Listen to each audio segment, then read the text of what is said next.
të emisionit Dritë në Oqean. Do t'jemi së bashku për të diskutuar në lidhje me një temë e cila normalisht ka tërhequr vëmendjen edhe pas publikimeve të sondazheve të ndryshme të organizuara për Shqipërinë, por edhe pas apeleve të drejtuara her pas here nga eksponentë të drejtues të shtetit. Ka të bëjë me jetën në Shqipëri, pavarësisht diskutimeve, trendi i kësaj jete në Shqipëri duket se ka të bëjë me hapa pozitiv. Por duke marrë në analizë të her pas hershme të gjithë faktorët dhe çdo të thotë cila është kostoja në thonjza e një jete në Shqipëri, do të diskutojmë sot në studio me të ftuarit e mbrëmjes sotme zotin Makupone dhe Besnik Sulemani. Mirëmbrëma dhe mirë se keni ardhur. Atëherë unë do t'ja nisë konkretisht nga një sondazh që është bërë në vitin 2009 për mënyrën e jetesës që kanë, ose më saktë në vitin 2010, por për kushtet e jetesës shqiptare në vitin 2009. Një sondazh i kryer nga Gallupi Europë, ku shqiptarët kanë qenë nga më të kënaqurit për mënyrën e jetesës bashkë me kosovarët, por shqiptarët, nëse do të marrim një shifër, është në rreth 64% që shprehen të kënaqur. Është një trend i pozitiv për jetën në Shqipëri, zoti Pone? Natyrisht që është një gjë mjaft e mirë dhe thotë ne duhet të mësojmë kësaj të mire që vëre edhe bota, po vëmre edhe ne. Me një fjalë, ka ikur koha për të qenë radikal, për të qenë opozitar për hir të opozitës, por duhet të pranojmë në mënyrë legjitime ato gjëra që vërtet kanë ecur. Nuk po mendohesha para pak çfarë.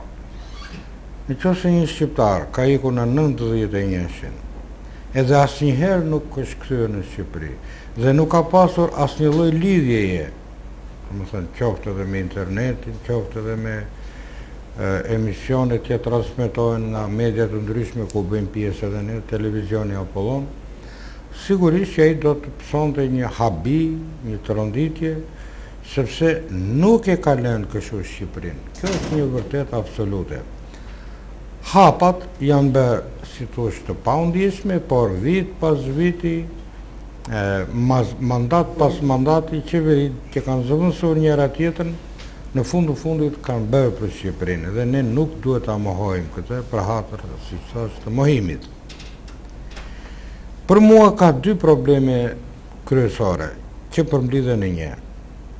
Për ta kuptuar drejt këtë, mendoj që ashtu siç flasim për infrastrukturën e jashtme dhe të brendshme të një shkolle, për shembull, të një institucioni, edhe në këtë ka një që quhet infrastrukturë jashtme dhe është infrastrukturë e brendshme.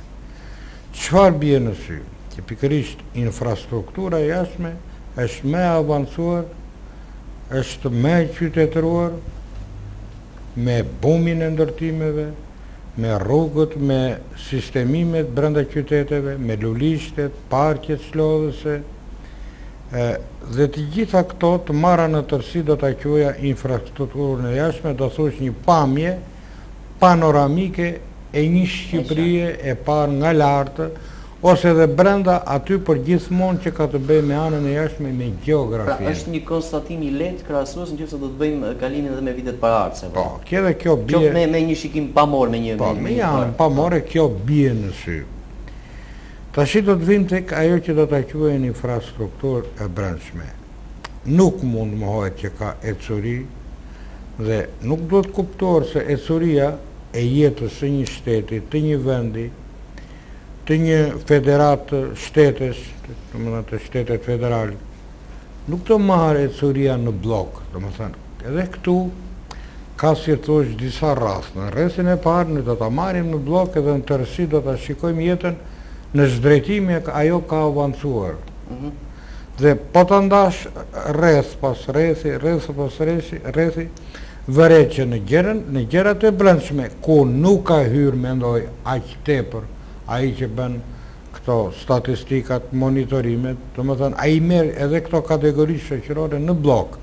Dhe këto sigurisht që ka avancime, ka përmirësime të dukshme, por këtu janë dhe problemet, jo se në anën atë në infrastrukturë të jashtme nuk ka probleme, por e keqja më e madhe ka ndodhur që, si thosh, planimetria e një qyteti, urbanistika, Tash na duket njëherë e përgjithmonë e vendosur. Dhe nuk kemi me, si thosh, kthim prapa për të rregulluar ato parametrat që njeh qytetërimi, që njeh urbanistika, me të cilat jetojnë arkitektët, me të cilët jetojnë inxhinierët, teknikët edhe specialistët e ndërtimit, atyre nuk ke se çfarë i bën. Nuk ke se si sposton një pallat nga tjetri, nuk ke se si zgjeron një rrugë, nuk ke se si hap një lulishte kur ajo duhet edhe ishte parashikuar të hape, nuk vë dy stola, nuk vë ndërton një shesh lojrash për fëmijë, një park çlodheje për të moshurit. Pra këto janë të dhëna tash një herë për gjithmonë. Këto nuk lëvizin me. Çfarë mund të ishte ndrequr, duhet të ishte ndrequr, por është një mësim i madh për të shikuar kohën që kemi përpara, mbasi Fieri për shembull, edhe ne do të flasim për Fierin, është një qytet në zhvillim, ka shumë hapësira, domethënë në lagjet periferike, të cilët do të kërkojnë me damos një disiplinë arkitekturore të rreptë, do të kërkojnë zbatimin e ligjeve të urbanistikës.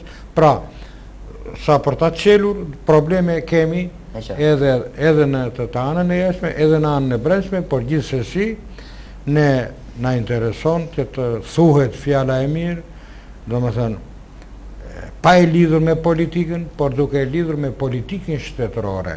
Të një qeveri që apo të një tjetre në të mirë të Shqipërisë. Në logon Shqipëri.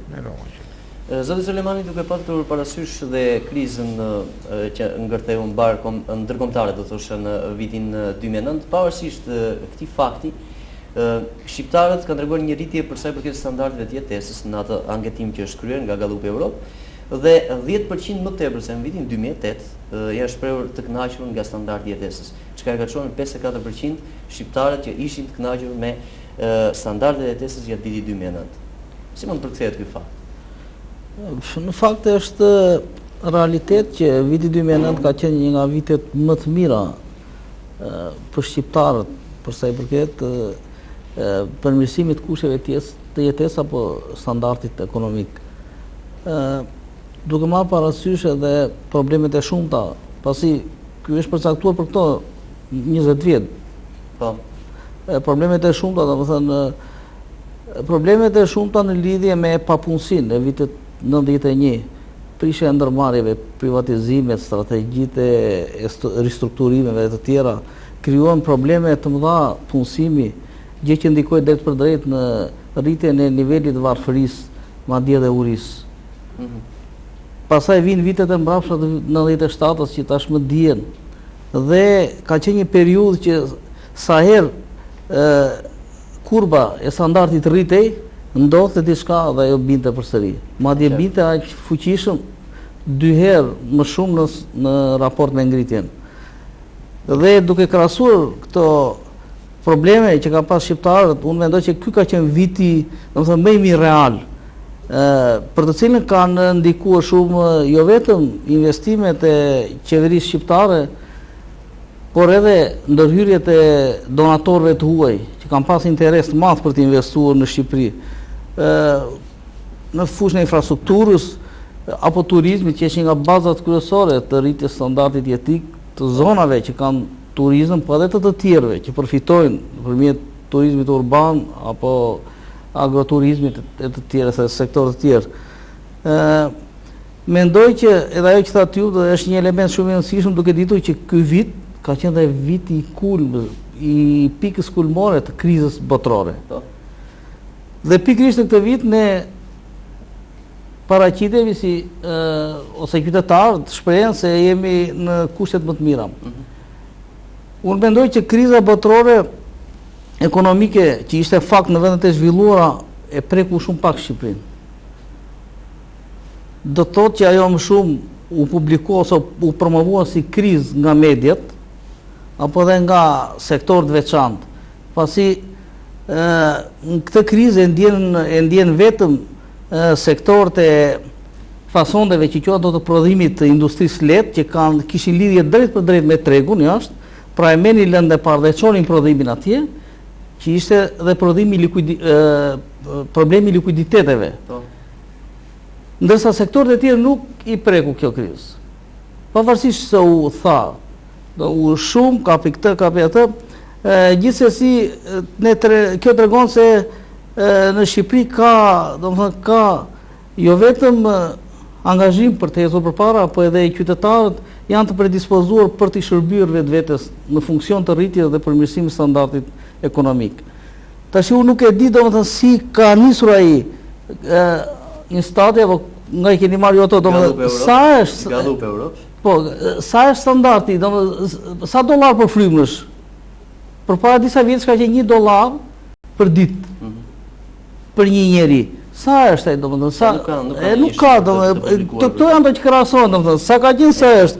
Gjithsesi unë ne kemi stande të tjera që mund të bëjmë krahasimin. Për shembull, ne mund dalim tek punësia ose papunësia. Po, punësia. Unë të them kështu.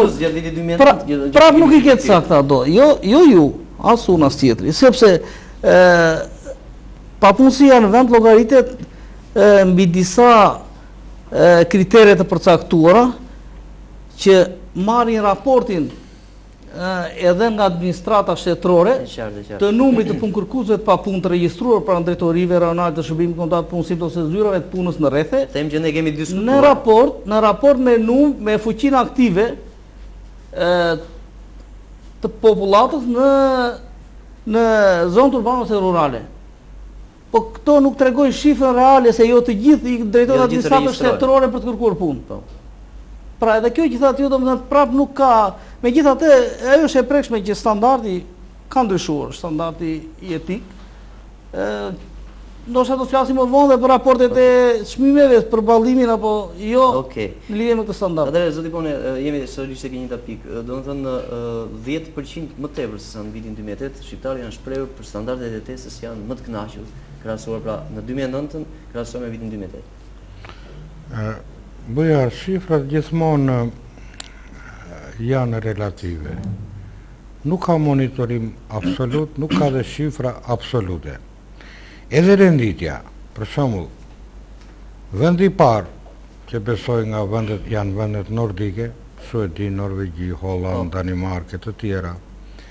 Nga vendi i parë deri te vendi i dytë ka hapësira. Nga vendi i dytë deri te vendi i 10 ka hapësira. Kështu që renditja në fundit bëhet si një tabel klasifikuese në një lloj sporti ku ai që ka domethënë pikë të barabarta po luan rol edhe golaverazhi themi neve. Kështu që në tërësinë e këtyre unë do të isha kurioz të dija për shembull kush vjen pas nesh në Europë pas Shqipërisë.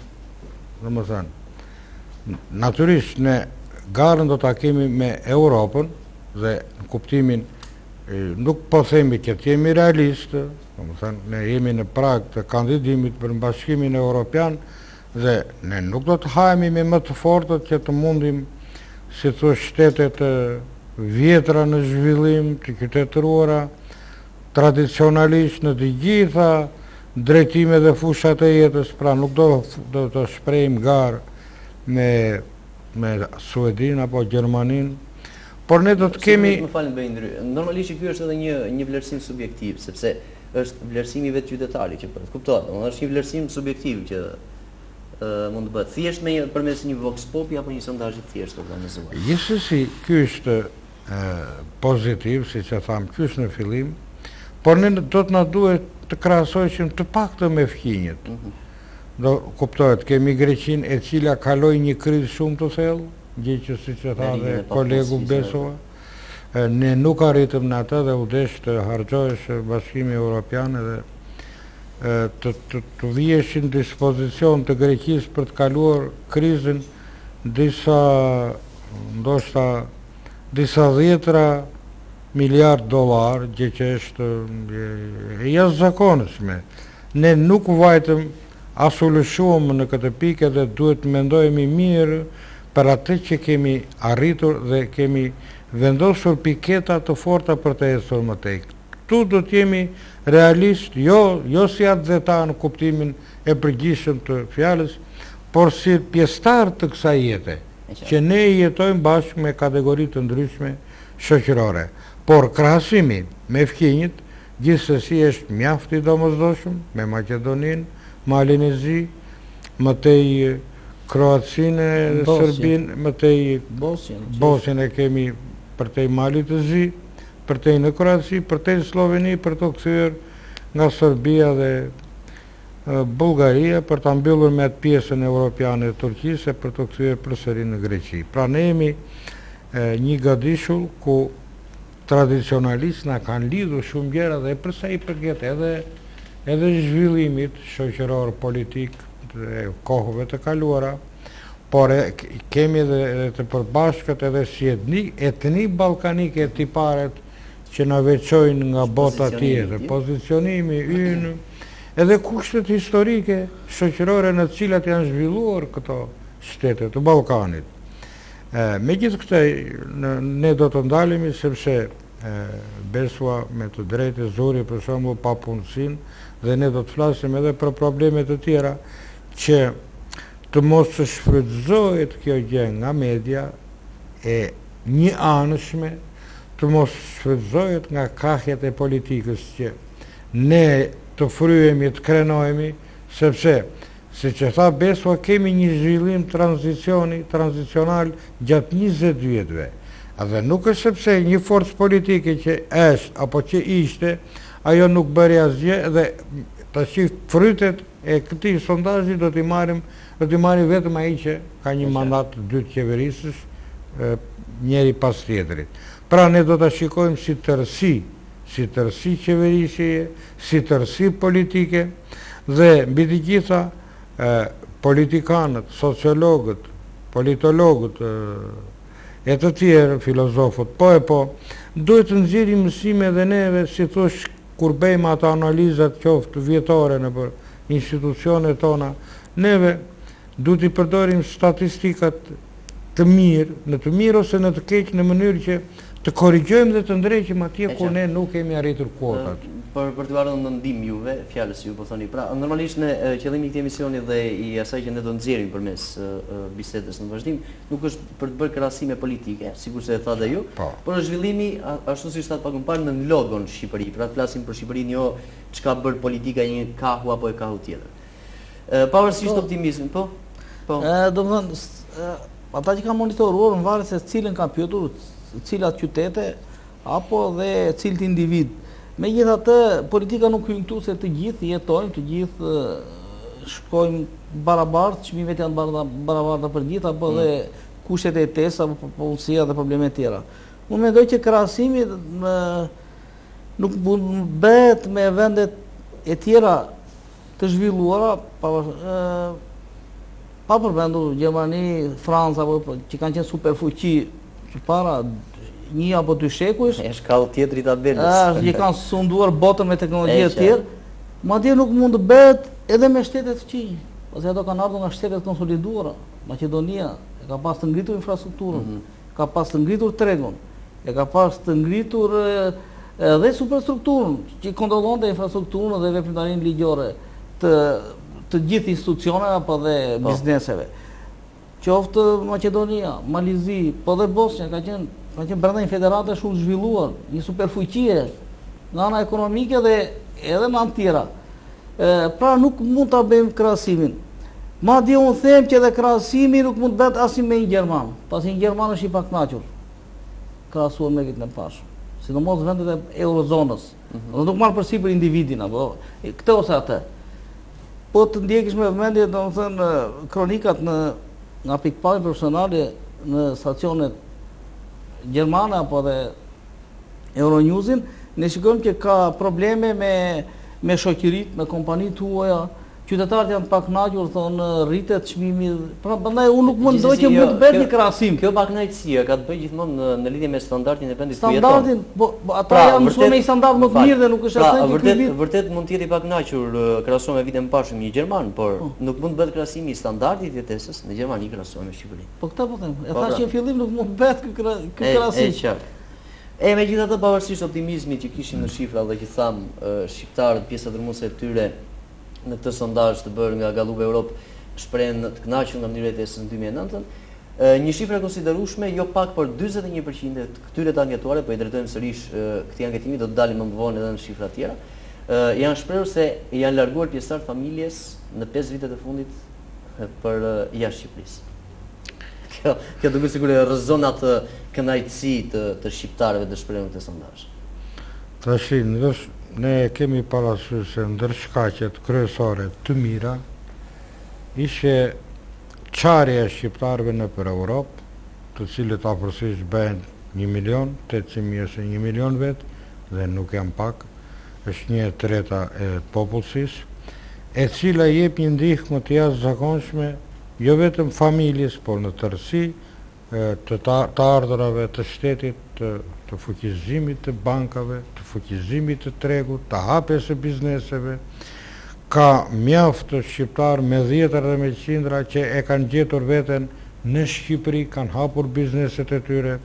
Dhe kjo është një anë e jashtëzakonshme dhe ishte fat që thosh që shtetet fqinje na pranuan, që nga Greqia, që nga Italia, Franca, Gjermania e me radhë, jo vetëm me valët e mëdha të eksodeve, por vazhdimisht kanë ardhur duke i unushtruar një ligji të emigracionit që familja tërheq familjen, gjithashtu janë vendet e punës, një ndihmë shumë e madhe për shqiptarët që hap Italia për shembull, me anë të dokumentacionit të rregullt. Kështu që ka ikur koha pothuajse e klandestinitetit dhe këto grupet që kapen, domethënë janë ato si thoshë reminiscencat, ndarje dhimbshme me të kaluarës së tyre kur grupe të caktuara trafikantësh përfitonin nga një nevojë jetike e shqiptarëve për të ikur. Por përse akoma ka ikje? Tash fluksi. Sepse më fal zoti Pone, flasim në vitet 2005-2010. Pra, kjo ikje është në 5 vitet e fundit. Jam dakord me atë logjikë dhe me atë rrjedh mendimi, nëse do të flasim krahasuar me fillimet e demokracisë, por këto ikje, madje e kanë lënë vendin, është shprehje tekstuale, janë në 5 vitet e fundit. Duke se shkojmë atje tek ai krahasim që u kërkuat me vendet fqinje apo me vendet evropiane. Tash një shqiptar, një grup shqiptarës, një familje, një grup familjes që jetojnë jashtë, në fund të fundit, ata nuk janë si një turist i huaj që shikon atë të anën e jashtme për të cilën thamë neve.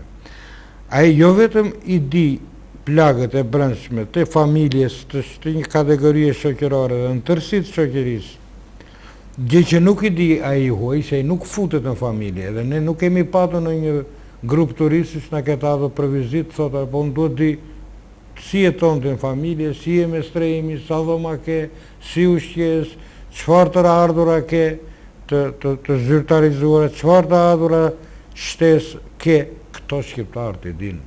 Dhe prapë se prapë ata bëjnë një lloj krahasimi midis gjendjes reale që është këtu dhe gjendjes në një shtet të caktuar natyrisht.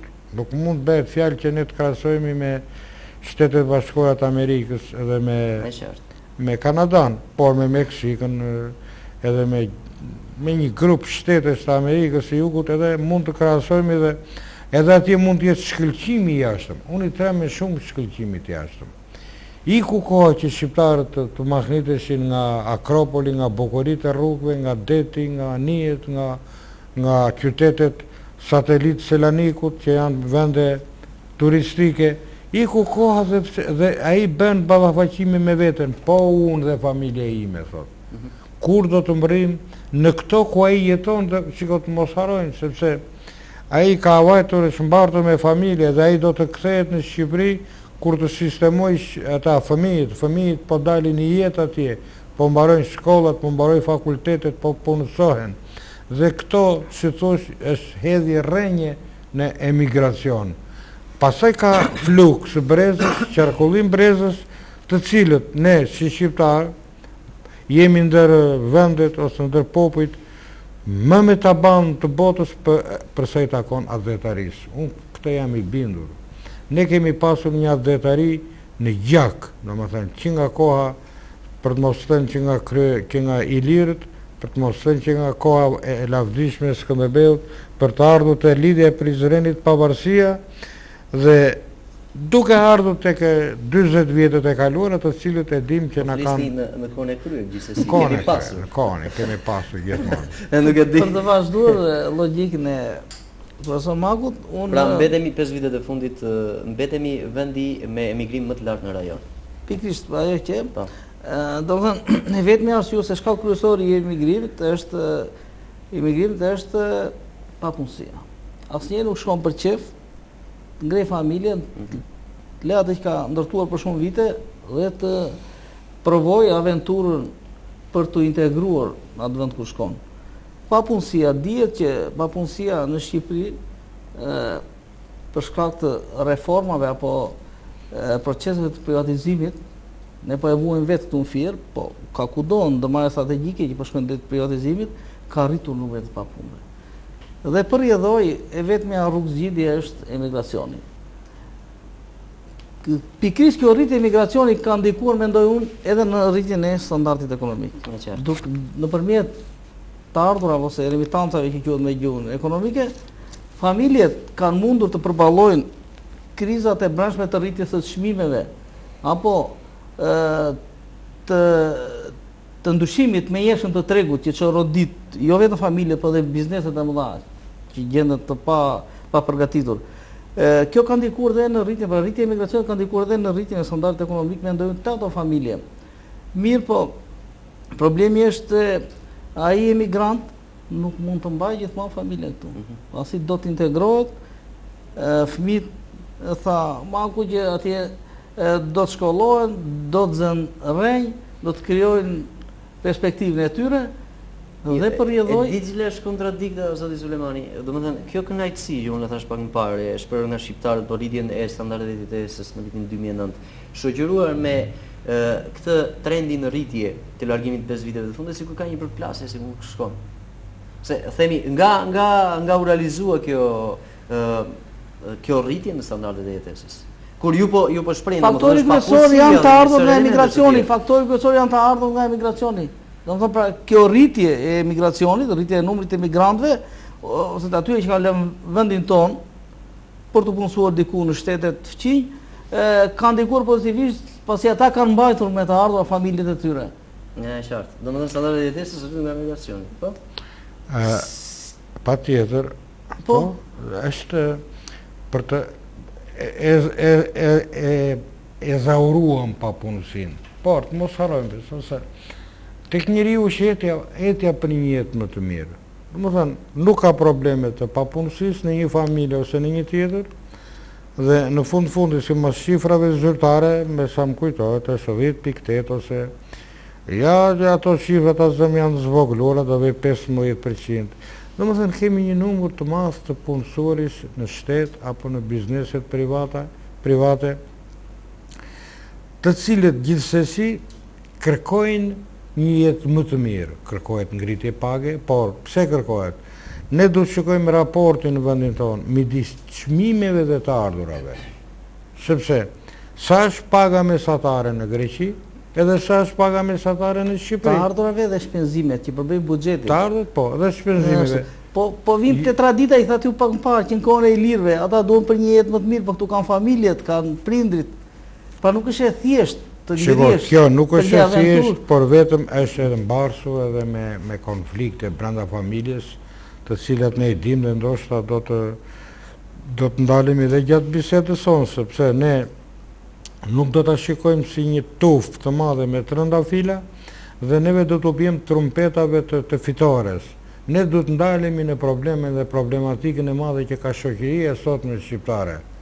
Sepse në kohën që neve sapo e ngritëm si thosh një statuj të vogël emigracioni ka hapur plagë të thella në shoqëri, në marrëdhëniet e familjes, sepse shumë familje dhe ne dimë numrin e madh të divorceve.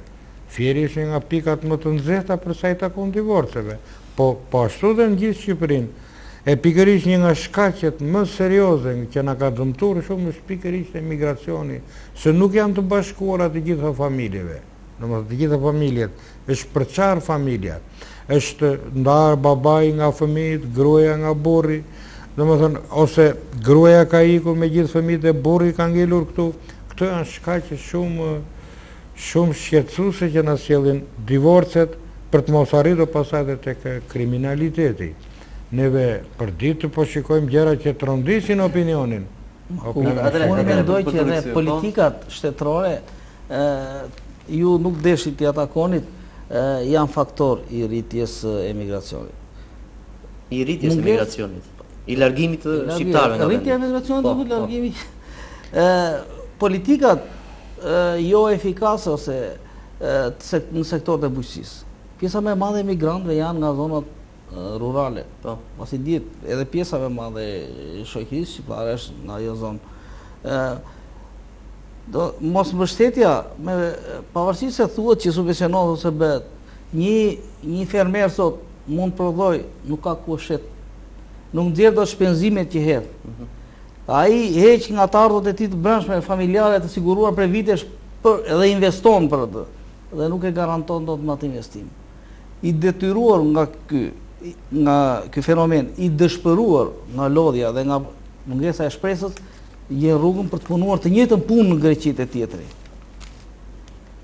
Pra politika shtetërore përbëjnë thelbin e rritjes ekonomike në vend. Unë këtu të vim bashkarisht në një teren praktik edhe konkret. Ne kemi biseduar shpesh, apo jo, sidomos ti ndjek nga afër tatim taksat, ndjek nga afër bujqësinë, je i pranishëm në teren kudo në gjithë hapësirën e rajonit. Dhe ajo që ti the për prodhimet bujqësore, më kujtoj disa kronika, bujar, kur me karrotë çdore merresh prodhimi, domate, sallator, domethënë merresh me korrizë dhe hidhesh përtej serës, përtej hapësirës prodhuese. Po kështu dim që ka një vendim që duhet të përkrahet çelja e një biznesi nga emigrantët. Apo jo? Sa i gjejnë kushtet të përshtatshme, tu ka probleme dhe duhet të ndalemi madje në një bisedë ndoshta edhe të veçantë. Pikërisht për këtë që thoni ju, Maku, përpara disa ditësh ne trajtuam te qendra kombëtare e regjistrimit dhe licencimeve në lidhje me premtimet e qeverisë, sepse qeveria është, domethënë nuk ka një afat 3 vjeçar, unë kam bërë në studio një bisedë të tillë që do të mbështeten emigrantët për të rikthyer, për të hapur biznese, për të investuar. Atëherë unë po dal konkretisht. Nga Petrela, kryeministri Berisha përpara disa ditësh ka bërë një thirrje për shqiptarët, për emigrantët që jetojnë dhe punojnë jashtë Shqipërisë për të kthyer në vendin e tyre. Jo, pak më vonë do të kishte ndërhyrë ti, e di pse apo jo? Sepse kjo Jo, unë do ndryja tani, por ti më ta dosh mendimin. Ja ta them unë, domethënë shumëzat me zero, sepse ky premtim nuk është me realitet. Thotë në punësi i qendrës kombëtare të licencimeve aty dhe të regjistrimit, thotë edhe unë e kam dëgjuar, por nuk ka bazë reale ku ta mbështesim emigrantin. Ai është i barabasit gjithë tjerët. Domethënë nuk mund të vijë ai këtu dhe për 3 vjet të shmanget nga pagesa e taksave.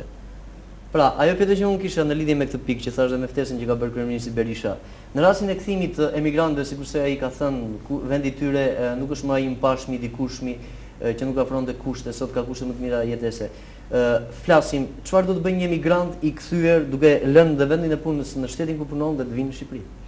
Unë mendoj se kjo nuk duhet të kemë në qendrim. Duket sigurisht pak euforike, euforike dhe do të thosha romantike. Domethënë, o burra tashi edhe të marrin të bëjmë një lloj euforie shtetërore me që kemi mbështetje. Ka ardhur pas sondazhit të revistës amerikane Newsweek që e rendiste Shqipërinë vendin e 57 nga 100 vende ku mund të jetohet më mirë.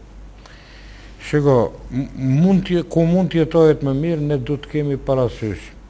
Nëse folëm për prodhimin, nëse çmimi i mallrave, i prodhimit bujqësor blegtoral është me i ullu se kostoja e prodhimit. Pra ti del me humbje, edhe me karros, ose me thas, ti hes, apo dikur në kanalin Vjos Levan Fjerni janë hedhur domatet edhe i merë të kanali, edhe sepse ai nuk ka interes të qojnë në treg, se jo vetëm nuk ka infrastrukturën e përshtatshme rrugore, pa i do dhe një mjetë. Atere, çmimi me cilin ai do të qesi në tregun e shumicës, mirë divjaka e ka brenda në divjak. Pa i që do të qojnë në luqin ose që do të sjellë në fjerë. Do të kemi parasysh në qoftë se ai bie në dëshpërim, në qoftë se ati del çmimi me ullës se sa kostoja dhe bile ai do të bëjë llogari të mira për mbjelljet e ardhshme, ai do të do të eliminoj, do të shmang disa lloj produktesh. Rikthehemi tek emigrantët, tek thirrjet e kapeli që u bë për emigrantët. Domethënë nëse do të rikthej këtu në Shqipëri. Domethënë mendohet si një hop cilësor që mund të kishte zhvillim vendi, por problemi ishte se thënë me një fjalore shumë të zgjedhur, me çfarë do të merret ky emigrant në Shqipëri? Thjesht për të marrë një biznes apo një hamendësim që mund të merret me një biznes? Të paktën flasim çfarë kushtesh do t'i ofrojë vendi. Shiko, ne do të mendojmë për të gjitha llojet e pozicionimeve, të profesioneve, që njeriu është konkret në këtë rast. Neve i marrim emigrantët si një shumë numerike që përbëhen nga qindra, nga mijëra, nga dhjetra mijëra për mos arritur në shifra dhe më të larta. Por brenda këtyreve ka kategori të ndryshme emigrantësh, me kualifikim të ndryshëm, me specialitete të ndryshme. Domethënë, duhet të ketë një shoqëria të arrijë një vetë rregullim të këtyre pozicionimeve që ai të atëre të gjejë veten. S'është një lavë goje që ai do hapi një biznes, urdhëro hap një biznes të ri. Po ti ke konkurrencën aty fqinj, të më të hapësh ti si emigrant vjen plot besim. Po ta merr mendje që lidhja midis emigrantëve në masë të gjerë nuk është vetëm me anë të medias dhe me anë të politikës qeveritare, po është me vetë realitetin, sepse i këtu kthehet, edhe ne dimë se sa vajtën dhe tash mirat e emigrantëve që u kthyen, që pam edhe gjendjen e pikave të kalimit në Kapshtic, në pikën tonë këtu. Domethënë, ai ka një burim informacionesh, ashtu si gazetari në terren ka burimet e informacionit, 2, 3, 4 burime që ta marrin atë kronikën sa më të reale, sa më të besueshme dhe domethënë në mënyrë që ajo të pasqyrojë realisht një gjë, domethënë pa manipulime me një fjalë. Kështu që burimet e informacionit ata do të kthehen edhe është në të mirë kjo thirrje. Por sësa kjo do të mbështetet nga vetë realiteti, nga vetë analigjore e qeverisë, nga vetë shoqëria në tërësi, domethënë, kjo është një gjë që do të lihet kohës. Nuk është për të ardhur një val. Unë nuk po them që të ndodhin e njëjta gjë, siç ndodhin valet e mëdha të eksodit, të kemi një val të madh eksodi, një rikthim në ato përmasa. Do të jenë kushte të caktuara. Problemi është që kur thot ka klim të përshtatshme për emigrantët, ai nuk i fton ata të vinë të gjithë dhe të hapi këtu. Unë emigranti nuk i kam ato kushtet e mparshme, që vinte, vunte për të nxjerrë një licencë, tash e ke shërbimin online, gati, licencën, të gjitha detyrimet i paguën pa shkuar fare atje. Domethënë këto janë lehtësira për emigrantët dhe për gjithë qytetarët. E qartë. Infrastruktura duket, domethënë është e prekshme, e ndjeshme, që është përmirësuar, domethënë shkurton kohën, që është faktori më i rëndësishëm në një biznes apo një veprimtari. Dhe këto janë fakte reale, domethënë që janë përmirësuar. Po kthimi i emigrantëve, ai sot më mirë se kur e ka bërë këtë, pasi kur si sot nuk kanë qenë këto kushte. Dhe emigranti mund të kthehet pavarësisht premtimeve që për 3 vjet do t'i shmanget detyrimeve. Kjo ka qenë një periudhë pak a shumë kur politikat qeverise, domethënë ka qenë qeverisjen e mparshme po të Partisë Demokratike, kur u hapën mundësitë e donatorëve të huaj për të ardhur në atë Shqipëria 1 euro, ku ishin disa nisma për të thithur investitorët huaj. Edhe u tha edhe për atë. Mirë, po do parë dhe ana tjetër, erdhi emigranti me një çantë me lek. Po ti që ke kaq kohë që punon aty afër. Pra dhe emigranti është mjedisimi që emigranti do ta presë. Jo, duhet të respektoj, domethënë rregullat e tregut edhe ai. Domethënë që duke që kanë plan biznesi ndërtuar, që do të hap, po marrim shembull një që pastron kimik kështu. Kimikale. Dhe atëra ai do të bëjmë plan biznes në lagjen ku është bujari, lagja e Partisë Socialiste aty, ka një, sa banor ka aty, ka 200 banor. Në raport me popullsinë sa duhen, kaq. Atëre, jo zot imigrant. Këtu ka një, ka bujari këto, se ka tjetri, nuk është një plan biznes tjetër, një ide tjetër. Pra, dhe kjo është e gara e barabartë. Ka dhe vështirësi, normalisht ka, sepse është dhe konkurrenca një sërë në shtjerë. Më e drejt për drejt pyetja. Më e drejt për drejt pyetja. Kjo është një eufori e kryeministit tonë? Jo, s'është eufori. Për shkak të një sondazhi të bërë nga revista apo një vlerësimi të bërë nga revista Newsweek, sepse realisht a është e mundshme ky kthimi i emigrantëve në Shqipëri dhe t'i japin atë hop cilësor, po kuptohet që edhe ata akomodojnë në vende pune. Sipas ai kur thotë emigrantëve, domethënë ai fton emigrantët vinë të hapin biznese veprimtari ekonomike, fitimpruse. Është qartë. Sepse nuk mund të thotë ai hajeni por sa po 200 emigrantë do t'ju punësojnë. Po dhe nuk e ka thënë gjë tillë, mendoj se se thonë gjë tillë. Okej, por dhe nuk e minimizon dot numrin e të ardhurve. Sepse ju sa e thatë më parë që ka probleme me ata që janë punësuar realisht. Apo janë që do të hapin një biznes. Jo, unë thash në lidhje me konkurrencën, se tregu ka rregulla. Po. Dhe ai do të jetë i barabartë në rregullat e tregut, që nga plan biznesi, tjera detyrimet. Mirë po, ai që mund të ketë një vizion, një ide, një emigrant, duke parë që tregut i mungon ky produkt, atëherë unë do të futem me këtë. E siguron nga vendi ku është emigrant, edhe gjen forma për të ecur përpara dhe kushtet për këtë sot janë më të mira se gjithmonë. Domethënë nuk ka të bëjë me një eufori, por është një realitet. Por nëse do të veprojnë emigrantët kështu gjithsesi. Nëse do të veprojnë emigrantët me këtë ide, por është dëshira e tyre, është dëshira e tyre. Ashtu si është dëshira jote dhe ime, nëse unë jam këtu sa biznes edhe ti si. Apo ja, shiko. Atëherë pyetja ishte, është një eufori, siç e tham pak më parë, apo është, domethënë realisht ka kushte të mundshme që të ndodhë një kthim i emigrantëve, sepse numrin, siç e thamë edhe me Beson, nuk mund ta minimizosh apo të caktosh presin të kthehen nga emigracioni ka shqiptar. Unë do të shtoja, do të vijoj aty ku e la Besua.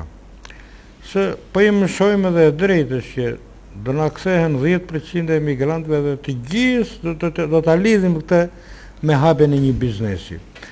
Unë them që realisht do të vijë kjo val kthimi, val gjithmonë fillon nga më e vogla deri tek dallga e madhe. Në qoftë se nuk bëhet fjalë vetëm për hapjen e biznesi, po bëhet fjalë për punësimin e emigrantëve në bizneset ekzistuese ose në bizneset e reja.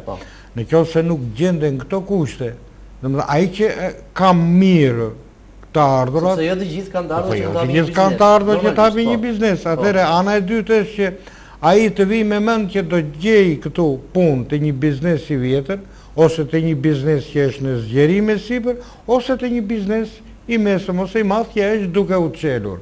Pra nuk lidhet vetëm me mundësitë e hapjes një biznesi, pa ai të punësohet. Po më fal, këtu ka dorë shteti apo është prap punë individuale e atij emigranti që do të kthehet? Shiko, shteti një herë nëse flas në këtë, nëse një emigrant do të vijë dhe do të kërkojë një vend pune në një biznes etj. Cili është roli i shtetit? Si ajo, unë mendoj se një pjesë mirë se vini në Shqipëri. Bëhet një politikë shtetërore, Besua e di mirë, me anë të punës zyrave të punësimit, që ne marrim me rastin ideal të funksionimit të tyre. Domethënë, apo jo Beso ti mund ta shtjallosh. Unë nuk mendoj që një emigrant mund të vijë lë punë në Greqi të punësot, është anormale ta mendosh me një raport 11 pagës. E dyta, edhe nëse vjen një emigrant mendon të punësohet këtu. Po dalin reforma, papunësia po shtohet. Domethënë nuk mund të mendosh pretendojmë që do të ketë. Po patjetër, vetëm reforma e petrolit, se duam s'duam do ta prekim ne atë. Patjetër. Unë e kam prekun 2-3 emisione të pashme që kam bërë me njerëz, po 1300 pa punë dalin familje. Ku do të shkojnë ata? E vetmja mundësi punësimi janë subjektet private, ato firmat koncesionare që do të bëjnë marrëveshje. Mirë, pa ai është privat. Ai merr aq sa i duhet, duke llogaritur, sepse ai ka plan biznesin e tij, ka fondin e pagave, ka shpenzimet dhe ka detyrimet e tjera të taksa në të tash, dhe nuk mund të marrë përsipër ai punësimin e gjithë. Të atyre që largohen nga puna, jo më të emigrantë që vinë. Të ketë një numër. Prandaj kjo, rruga tjetër është e zyrës punësimit. E tha tamam Magu, domethënë zyra punësimit nëse do të kemi ideale, nëse do të funksionojë, është procedura, domethënë ligjore për të gjetur një punë. Është drejtoria rajonale e shërbimit kombëtar të punësimit, që i quajmë ne zyra e punësimit, domethënë. Shkon atje regjistrohesh. Je i pa punë, thotë ai regjistrohu këtu. Do të vesh në kursa atje të duhan të qenda që ka qenë. Qenda formimi profesional. 3 muaj thotë edhe unë ta jap ta paguaj unë 3.000 lekë ose 30.000 lekë. Mbaron atë asnjë punë nuk kanë aton. Mbarojnë kurse profesionale vetëm mënyrat e vetpunësimit, hapin ato në shtëpi ato bizneset e vogla, ambulatore që mund të quhen pasi ajta apo kam, sipas klasifikimit të xhirot vjetore, dhe kaq. Nuk garanton. U hapën klubet e punës. Është një metodë e re, tha. U propagandua me të qeveria e ministrisë e ministrisë e qeverisë. Për para një muaj kam qenë, se tash s'po gjej, kam vajt 2-3 herë nuk po gjej njëri aty. Për të bërë ballafaqim. Po e kam ndjekur që në hapjen. Për para një muaj kam shkuar, 3 muaj kishte nga hapi, ishin ai tha 30. Është burim rezultat 30. Jo, më falë 10. Po. Nga 3.33 për një muaj bie. 3 të punësuar. Po çfarë rezultati mund të ketë me këtë gam? Ato janë të mira, domethënë kur vinë emigranti apo një qytetar tjetër që ka ngelur, ato e orientojnë si mund të kontaktosh me punëmarrësin, si duhet të komunikosh, e pikën e komunikimit dhe taktin, çfarë duhet kërkosh dhe rregullat e kërkimit të punës, nuk garantojnë punë ato. Po. Atëherë do të më lejoni të ndajmë edhe disa mesazhe që janë dërguar. Çfarë tjetër Shqipëri kur thanë, nuk do lënë edhe me telefonata, kur thanë se do jepnin fëmijëve 5.000 lekë nga komuna Allkaj, është problemi për ato lindjet, që do të kishte shpërblime për 5.000 lekësh. Ja zoti Xhepele, përshëndetje, Shqipëria në këto 20 vite ka ecur dhe ka bërë investime për shembull në infrastrukturë, në rikonstruksionet e shkollave të tjera, por Shqipëria ka shumë për të bërë, papunësia është për të dëshiruar. Rritja ekonomike në Shqipëri është në nivele shumë të ulta. Varfëria ka pllakosur gjithë njerëzimin. Qeveria të godas pamëshirë korrupsionin. Një mesazh tjetër me 493 në fund. Jam Fredi nga Fieri, kam jetuar 15 vjet në Francë. Kam që në nëntor të vitit 2009 që po jetoj në Shqipëri, jeta në Shqipëri është shumë e vështirë psikologjike. Mirë, ka një sër mesazhe, por ne do të vijojmë me rrjedhën e emisionit. Atëherë me sa duket që nga ai komunës Allkaj, po, ai masë ka të drejtë, po unë parti isha te drejtoria e financave në Bashkinë e Fierit dhe 555, mos gaboj, janë nëna pa marrë shpërblimin e fëmijëve të regjistruar. Është gjithandej kjo shifër. Do të thotë kur është bashkia e qytetit i Fierit është problem shumë. Dhe për këtë i ngelet faj qeverisë. Patjetër, ajo akordon fonde për këtë. Atëherë më duket se me gjithë këto që tham, nuk e di se sa tingëllon dhe si do të dukej shpreha mirë se vini në Shqipëri. Tashti unë nuk e di kujt u thuhet kjo, që të mirë se të vinë, por natyrisht shqiptarëve u thuhet. Por mendoj që po kaq sa u ndalëm në problemet jetike, në anën materiale të jetës që është kryesorja. Jo, mund të thotë turizmi për shkak sepse është deklaruar për shkak që ishte më shumë se popullsia ishte turistë në vit. Nëse e preku besua dhe para se të hedhat mendimit për cilin doja të flisja, e vërteta është që ne pam një rigjallërim si vjet të turizmit, edhe mendoj që ja vlen të ndalemi dhe është një 15 ditë i pari gushtit 258.000 turistë më tepër se sa viti i kaluar në bazë dhënave të policisë. Janë të vërtetë dhe të dhëna shumë optimiste. Rreth 4 milion deri më sot. Më shumë. Nuk ka pasur, duhet ta pranojmë që një val të tillë turistësh nuk ka pas Shqipëria korrën e korrës. Dhe më mendja ky do të jetë një nga programet më të rëndësishme qeveritare dhe që tashti kanë filluar të përgjigjësohen, të dalin shkaqet për mirë të rritjes së turizmit, edhe më mendja që do të ketë shumë ecuri në vitet që do të vinë. Kjo do të shoqërohet natyrisht edhe me synimin ton për t'u bashkuar Europës, dhe kjo nuk do të jetë ditë e largët. Por ne duke folur vetëm për anët materiale, duke folur sigurisht për bukën e gojës, edhe nuk u ndalën fare në atë që thotë zoti Xhepele në ato mira familje të varfëra që pe diçka për të dhënë ndihmë sociale që gjithsesi është ndihmë dhe nuk është baza e ekonomisë familjare. Do më thënë të tilla ne kemi probleme shumë të mëdha, por ne harrojmë për jetën shpirtërore. Që të jetohet mirë në një vend, nuk mjafton vetëm të hahet mirë. Më thënë, të hahet mish i pjekur, të hahet gjithë ajo menyja që do të gatonin lokalet më të shkëlqyera që ne kemi dhe që i kanë provuar dhe turistët në Vlorë, në Divjak, në Durrës e Gjetiu. Por është edhe të pish freskuset, është edhe të pish birë, edhe të mlidhesh në shoqëri e të hashe të pish, të vend çiftet e reja, të vend çiftet e vjetra, me so burrat dhe me so gratë. Po gjithsesi kemi të bëjmë me jetën materiale. Dhe nuk mohohet që ne ekzistojmë në sajt të kësaj jete, po është ana tjetër e jeta shpirtërore. Domethënë, realisht sa e keti të gëzueshme jetën në Shqipëri ku të vesh në stadium të jesh i qetë e të mos vrasin e të mos të thyen kokën.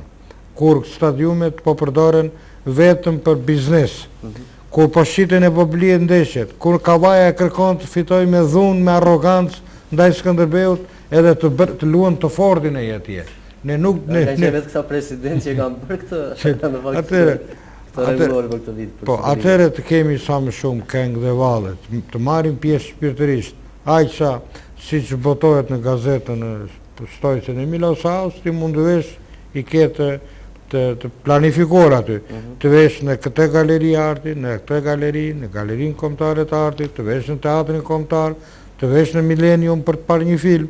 Këto kanë të bëjnë me jetën shpirtërore të njerëzve, që pastaj kjo jetë shpirtërore të futet në familje. Atëre do të themi neve që të ecim pranë e pranë, le të pri, po sepse ne vedim që në momentet caktuara të historisë nuk ka qenë ana materiale. Në kohën e rilindësve ishin idealet më të avancuara. Në vitet 30 kanë qenë idealet për një Shqipëri demokratike më të avancuara se sa kushtet materiale të jetës. Prandaj ky disproporcion duhet jetë në një nga programet më të rëndësishme qeverisëse, që nëse ecën ana materiale, të ecë dhe ana shpirtërore, ose ana shpirtërore të ecin nga prapa edhe ana materiale. Këto kanë një lidhje të ndërsjellë, japin e marrin me njëra tjetrën. Dhe nuk jeton mirë një familje sado të haj, sa të shemet nga të ngrenit. Kërkohet jeta shumë e gjerë se sa të ngrenit e bukës. Ato ndikojnë maku në qetësimin e gjendjes emocionale apo psikologjike të njeriut, po streset më të mëdha qytetarët i ndeshin me shërbimet e përditshme për institucione. Është stres i madh të shkosh për një dokument, të rikthehesh disa herë dhe mos gjesh rrugëzgjidhje.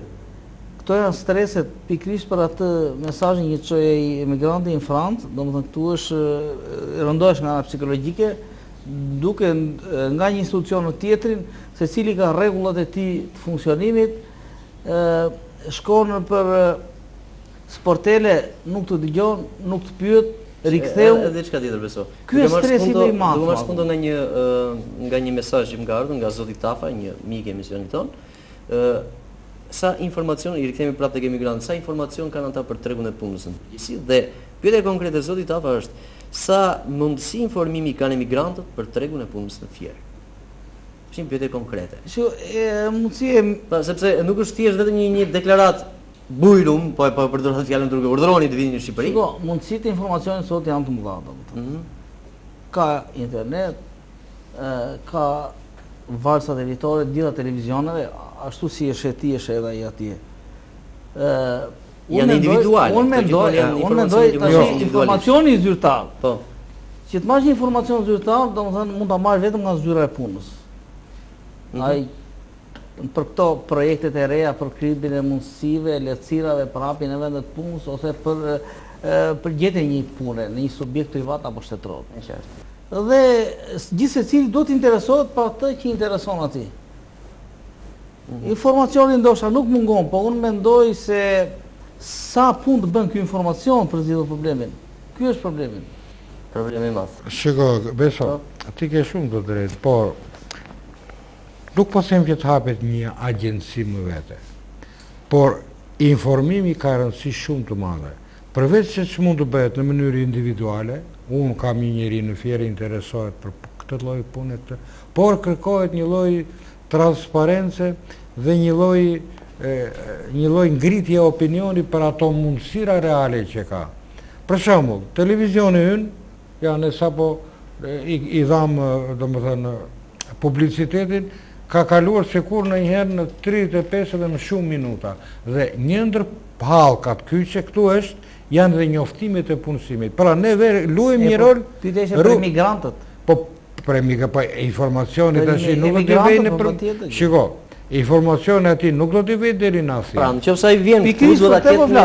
Po ama ka një lloj baze këtu, por unë e nënvizoj edhe një herë mundësinë e një tipi të agjencie për punësimin, që vërtet të thuhen me transparencë gjërat, të mos politizohen, të mos merret tash super xhiro, entuziazëm që hajde juve se u fol kështu. Keni fush me lule këtu. Kjo agjenci kërkon duhet të jetë shumë mbi të dhënat reale. Po duam lëvizjen e lirë. Duam ne.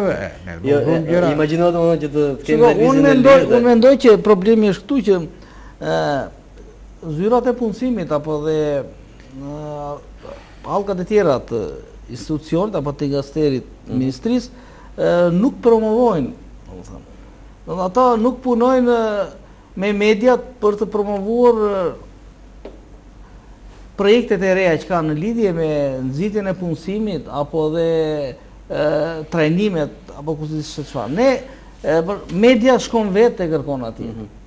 Duke marrë informacion nga rrugë të ndryshme, ata janë totalisht të paangazhuar për të promovuar dhe për dhënë informacion për qytetarët. Ndërsa për emigrantët pastaj është problemi që duhet me rrugë tjetër përmjet internetit apo përmjet janë ato shoqëri që ato funksionë private zakonisht.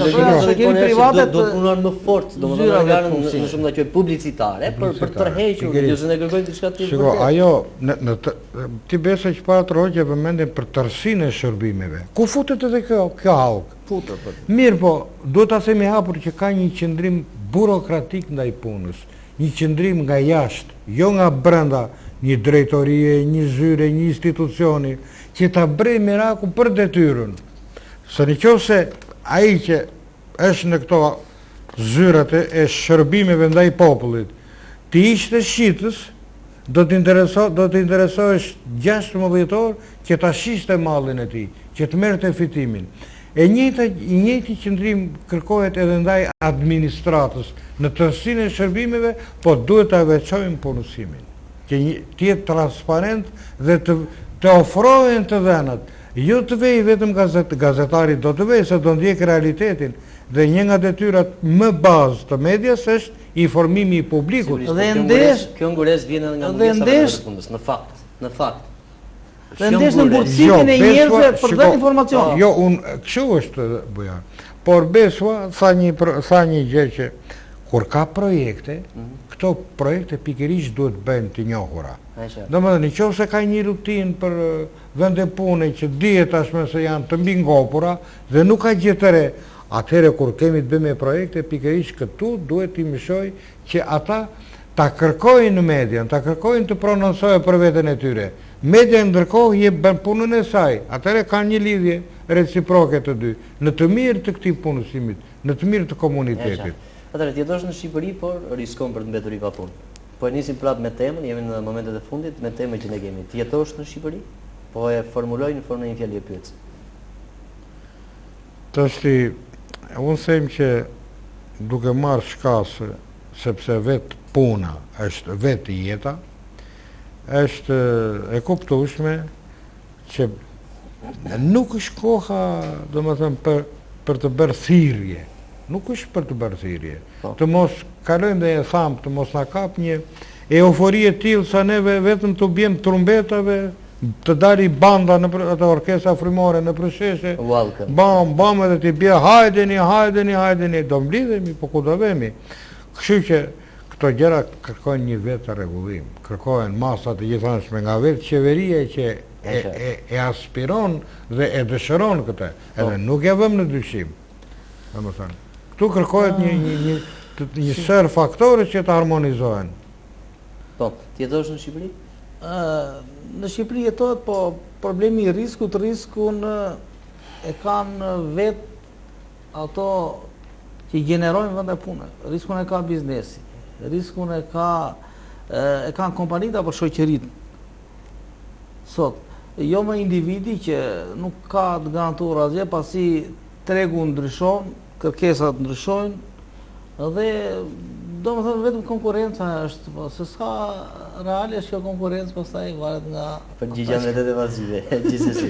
Jo, Po? këtu do të patu parasysh edhe sinqerisht ne do t'i mësojmë me forcë që sidomos ata që kanë kaq të ardhura që mund të hapin shoqëri, biznesi, aksionere, se neve gjithmonë mendojmë që njeri i vetëm do të hapin, po jo, ka që hapin, ka shoqëri, ka kompani aksionere, dhe këtu kërkohet një lloj koordinimi, një lloj edhe nuhati, një lloj praktike, një lloj intuite, domethënë që njeriu ka, domethënë duke punuar, për shembull, ne kemi shembullin këtu të Intelmedis që janë disa aksionerë, po të tilla mund të hapet edhe biznese aksionere, institucione aksionere, kompani, shoqëri të ndryshme.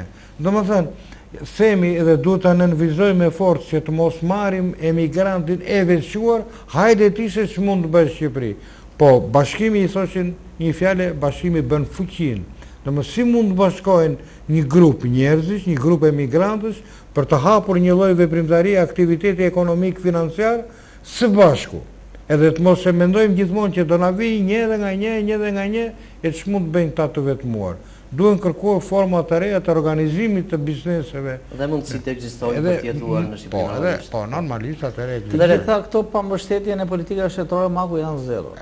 Mund të kenë dëshirë dhe iniciativë shumë individë o biznesmen, po shteti duhet garantojë lëvizjet e tregut, humbjet, dhe ato rrisjet që u tha pak më para. Ne kur tham shteti, këtu të kemi parasysh ministrit, dikasteret, që luajnë rol të veçantë, domethënë nuk po themi për bujqësinë, industrinë, energjetikën, financat, ekonomia, por të gjitha ato hallkat e qeverisë kanë pjesën e tyre të rëndësishme deri tek Ministria e Mjedisit, po folë për të punës dhe çështjeve sociale. Domethënë kërkohet një iniciativë nga vetë njerëzit. Ministria e Mjedisit një punë e mirë bëhet me atë që u thatë pak më parë për propagandimi që do të bërë për punësinë e kështu me radhë. Të paktën Ministria e Mjedisit ka filluar për dërguar mesazhe, SMS, për sensibilizimin për mbrojtjen e pyjeve dhe të mjedisit tërësi. Pra është një nga ato forma që zoti Pone përmendi pak më parë që do të punuar. Jemi në fund të emisionit tonë. Mirë. Atëherë unë për të respektuar zotin Tafa ka dërguar një tjetër mesazh. Plazhet e rrethit të Fierit janë në shërbim banorëve të rrethit Fier. Mirëmbajtja dhe organizimet për ushqimin e stomakut dhe të shpirtit, a nuk kërkojnë politikat përbashkëta dhe administrative të pushtetit vendor? Normalisht nuk e di nëse ai ka të drejtë, domethënë ne folëm shteti, po janë dhe pushtetet vendore në nivel qarku vet ka politikat e zhvillimit, bashkitë kanë politikat e zhvillimit dhe garantojnë hapje të vendeve të punës nëpërmjet të ardhurave të brendshme që i sigurojnë nga taksat, tarifat vendore, qerat, dhënjet e pronave, gjitha ato. Pra koordinimi veprimeve midis pushtetit qendror dhe atij vendor. Jo, ka një të drejtë, më fal, a beso? Tafa ka një të drejtë shumë të madhe.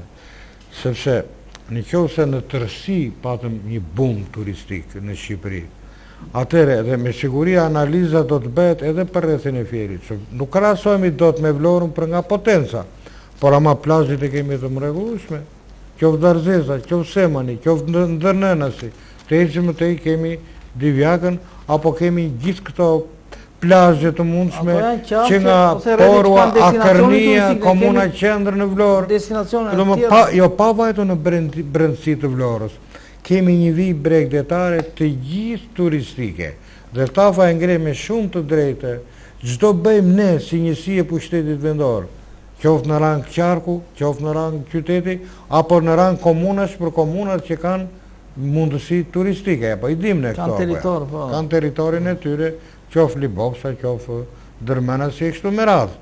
Kështu që i japim shumë të drejtë është një hall që duhet të ndalemi edhe ne si media. Duhet koordinim, domethënë që të investohet në këto sipas strategjive, duhet investim nga të ardhët që janë ato që sigurojnë dhe nga granti pa kushtuar që jep shteti, domethënë detyrim vjetor.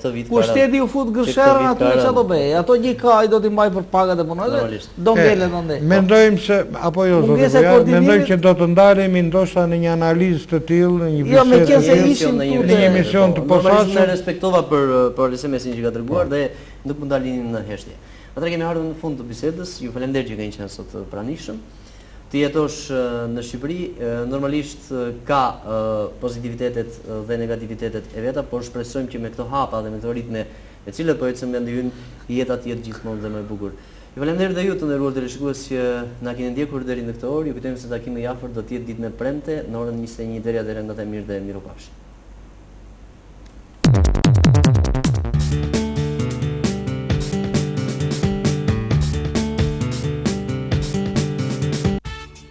Sekreti i ëndrave, një kopësht ku fëmijët ndihen vërtet si në ëndër, me lodrat e tyre me këngët e vallet, por edhe me dijet që marrin për të kuptuar e zbuluar botën. Të gjitha këto në drejtimin e një stafi me përvojë 8 vjeçare.